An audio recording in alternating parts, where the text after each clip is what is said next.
Good morning, children. Today we are going to discuss some important things in atomic structure. Okay, what are the things we are going to discuss? Let us see now. First one, present concept of atom, Bohr's concept of atom. Next one, important formula, followed by arrangement of electrons in the atoms. First we can move to the present concept of atom, Bohr's concept of atom. Matter is made up of extremely small particles called atoms. Okay. According to Bohr, an atom is made up of three particles. Okay. What are they? Protons, electrons, and neutrons. Okay. So protons have positive charge, electrons have negative charge, and neutrons have no charge, that is it is neutral. Okay, so look at this diagram. So this is the Bohr's model of atom. Okay, according to Bohr, atom is made up of three particles, that is protons, electrons, and neutrons. Okay, electron, proton, as well as neutron. So electrons have negative charge, protons have positive charge. Okay, and neutrons have no charge, that is neutral. Due to the presence of positive protons and negative electrons, an atom on the whole is electrically neutral. You got it, children? Due to the presence of positive protons and negative electrons, an atom on the whole is electrically neutral. Okay. So, the protons and the neutrons are present are located in a small nucleus. Okay. So, look at this one. This is the nucleus. This is the center part is called the nucleus. Center part of an atom is called the nucleus. Okay. So in the nucleus, protons as well as neutrons are present. Okay. Neutrons have no charge. Protons have positive charge. Okay. So the nucleus is positively charged. You got it, children? Nucleus is positively charged. Why? Because neutrons as well as protons are present in the nucleus. Neutrons have no charge, but protons have positive charge. So nucleus is positively charged. You got it? Next one, the electrons revolve around the nucleus in a fixed circular paths called the energy shells or energy levels of shells. Okay, look at this diagram. Here, electrons are revolving around the nucleus. This is the nucleus. Electrons revolving around the nucleus in a fixed circular paths. This is called the energy levels or shells. This part is called the energy levels or shells. Okay, the energy levels or shells, it can be represented either by number 1, 2, 3, 4 or by the letters K, L, M, N. Okay. Energy levels of shells are represented either by number or by the letters. Okay, and the energy levels are counted from the center outwards. Okay, so this is the center. Energy levels are counted from the center outwards like this. You got it, children? Okay. Next, each energy level has some fixed amount of energy. Okay, each energy level has fixed amount of energy. For example, if you take the K shell, so this is K shell, this is L shell, this one is M shell, and this one is N shell. What I told you, each energy level has some fixed amount of energy. If you take this first shell, K shell, this K shell has minimum energy. Why? What is the reason behind that? Because this shell is nearest to the nucleus. Okay. This K shell is nearest to the nucleus, hence it has minimum energy. At the same time, if you take N shell, what about N shell? N shell has maximum energy or highest energy. Why? Because it is very farther away from the nucleus. Okay, N shell is the outermost shell. So this shell has maximum energy. Why? Because it is farther away from the nucleus. This point you have to remember, right? There is no changes in the energy level when the electrons revolve in the same energy. Okay. change in the energy of electrons as it revolves in the same energy level. If the electron changes takes place, the energy changes actually takes place when the electron jumps from the lower energy level to higher energy level, or higher energy, or when it comes down from the higher energy level to the lower energy level. Okay, there is no change in the energy of electrons as it revolves in the same energy level. The changes takes place when the electron jumps from lower energy level to higher energy level, or when it comes down from higher level to lower energy level. Okay, so when an electron gains energy, it jumps from lower to higher energy level. At the same time, when an electron loses energy, it comes down from higher energy level to the lower energy level. This thing you have to remember, right?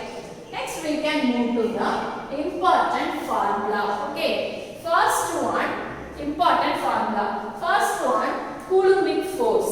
Coulombic force, F is equal to K into Q1 Q2 by R square. Okay, K Q1 Q2 by R square. So Coulombic force is also called the electrostatic force. Okay, this law quantifies the amount of matter between electrically two charged particles. Okay, electrically two charged particles. So F is the electric force, K is the Coulomb constant, Q1 and Q2 are charges, and R is the distance between the charges, right? Next we can go to the centrifugal force. Centrifugal force, F is equal to mv square by R.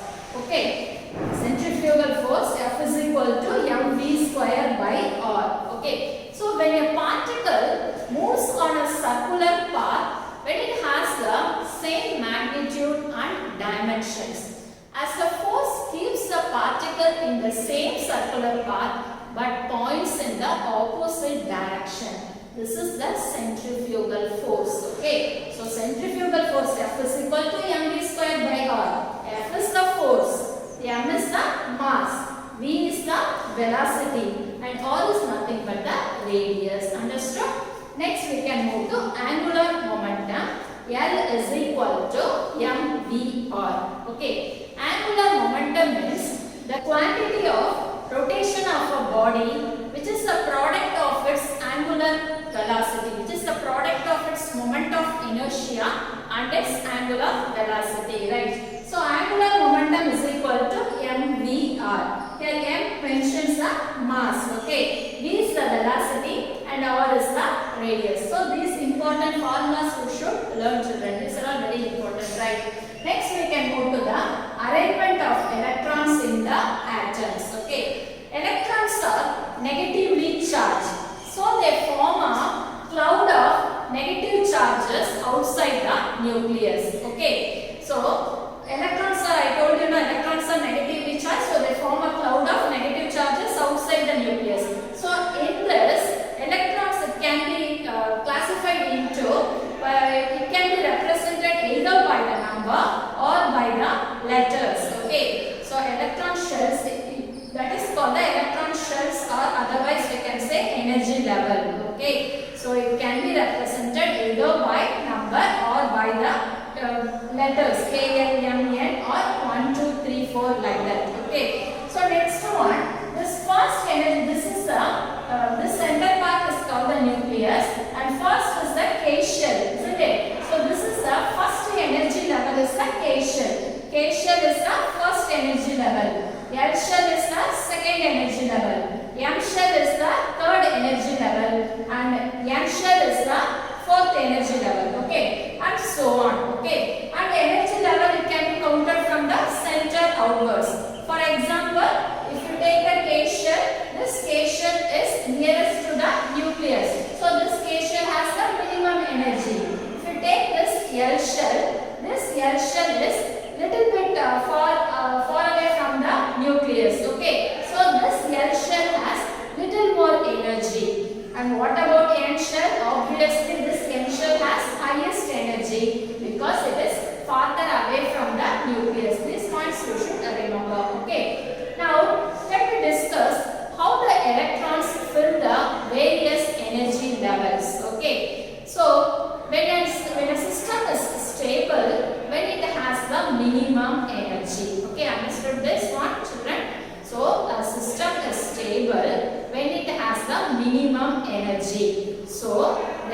electrons, first of all, it fills the K shell. Okay. Why? Because K shell has minimum energy. It is nearer to the nucleus. So, the electrons fill the K shell first, next L shell, next M shell, and finally N shell, like and so on. Okay. So, the arrangement of electrons in various shells of an atom of an element is known as the electronic configuration of an element. Okay, this is a very important 2-mark question. What is meant by electronic configuration of element? Means the arrangement of electrons in various shells of an atom of the element is known as the electronic configuration of element. Okay, so while writing the electronic configuration of element, we should remember 2 points. The first point is we should know the number of electrons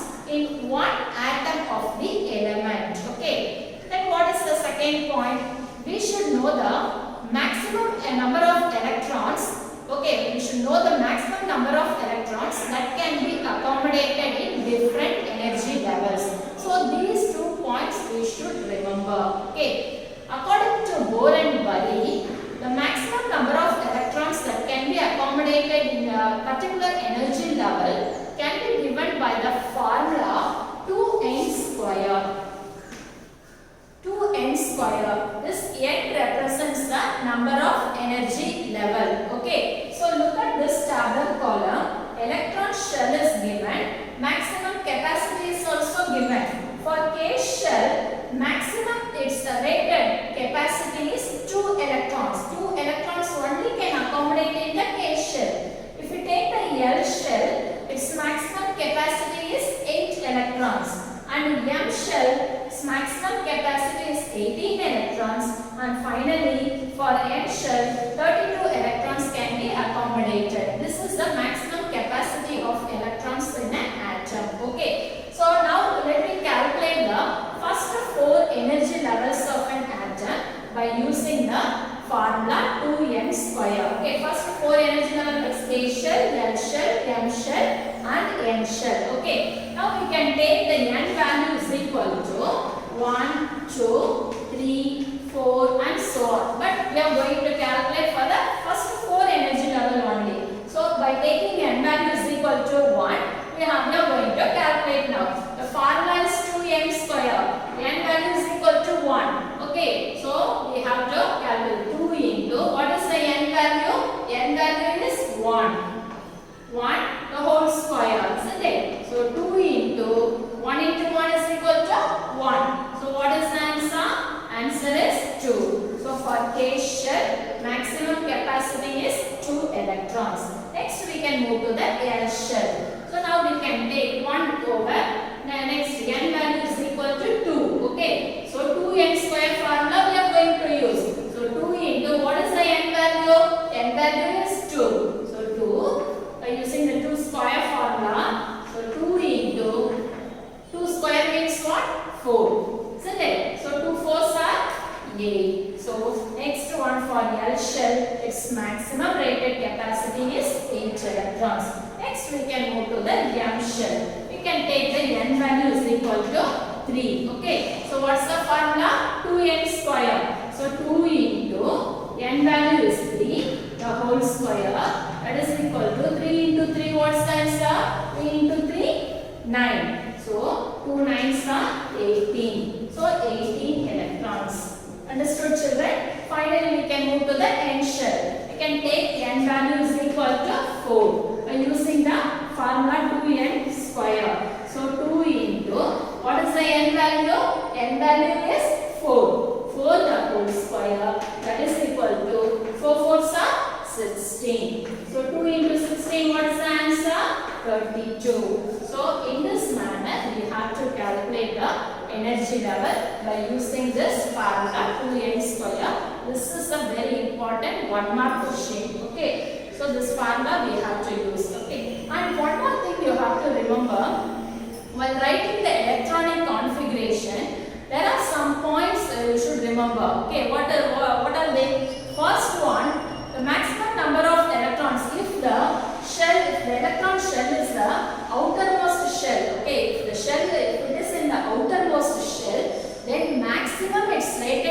capacity is what is given. For example, if you take this n shell, okay, n shell means maximum 32 electrons we can accommodate, but 8 electrons only we have to accommodate there. Okay, so look at this one.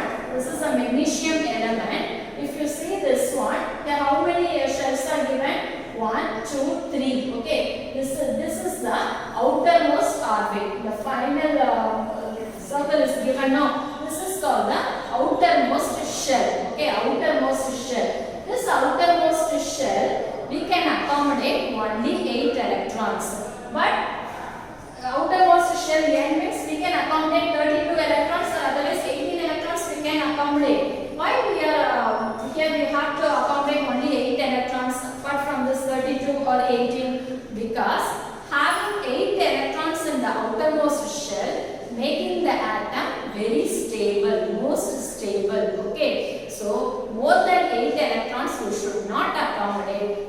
More than 8 electrons we should not accommodate. That is, we should not accommodate 18 electrons or 32 electrons, because having 8 electrons it makes the atom very stable. Okay, so outermost shell as we can accommodate only 8 electrons. This point you have to remember.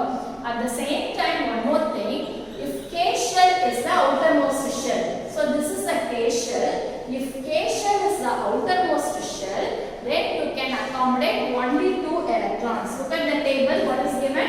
For K shell, 2 electrons are given now. So if K shell is the outermost shell, then it can accommodate only 2 electrons.